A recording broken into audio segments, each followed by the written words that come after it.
Hergé met le jeune reporter en scène dans ce qui est déjà, à l'époque, l'un des 4 plus grands ports du monde.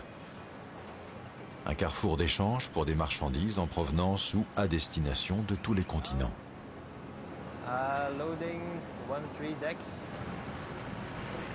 Un port comme Anvers était une source d'inspiration idéale pour Hergé. Marins endurcis, cargaisons mystérieuses, bateaux au long cours, lointaines destinations, un lieu rêvé où le scénario pouvait rebondir, où tout pouvait arriver.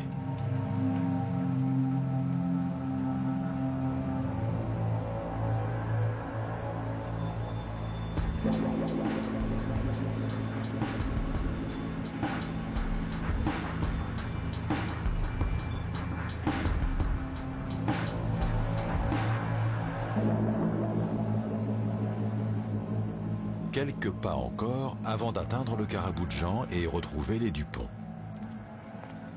Mais Tintin n'est pas au bout de ses surprises.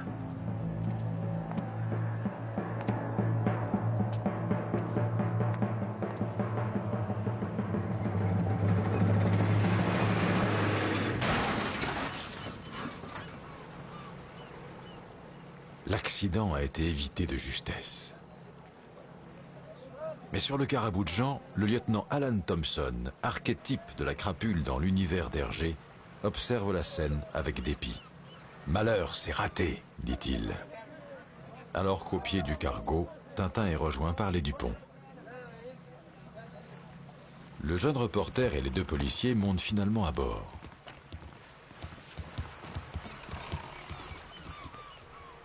Alan Thompson invite les Dupont à discuter aux messes des officiers. Et étrangement, il néglige Tintin, qui préfère, lui, inspecter le pont.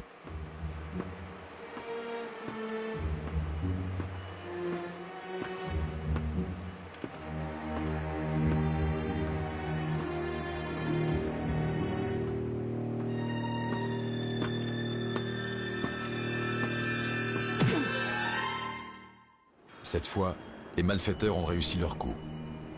Tintin reprend conscience à fond de cale, ligoté. Alan Thompson lui explique sournoisement que les Dupont sont partis sans l'attendre et que personne ne viendra à son secours. Tintin est prisonnier. Et l'histoire prend une tournure dramatique quand retentit la sirène du cargo. Voici le jeune reporter en route vers une destination inconnue.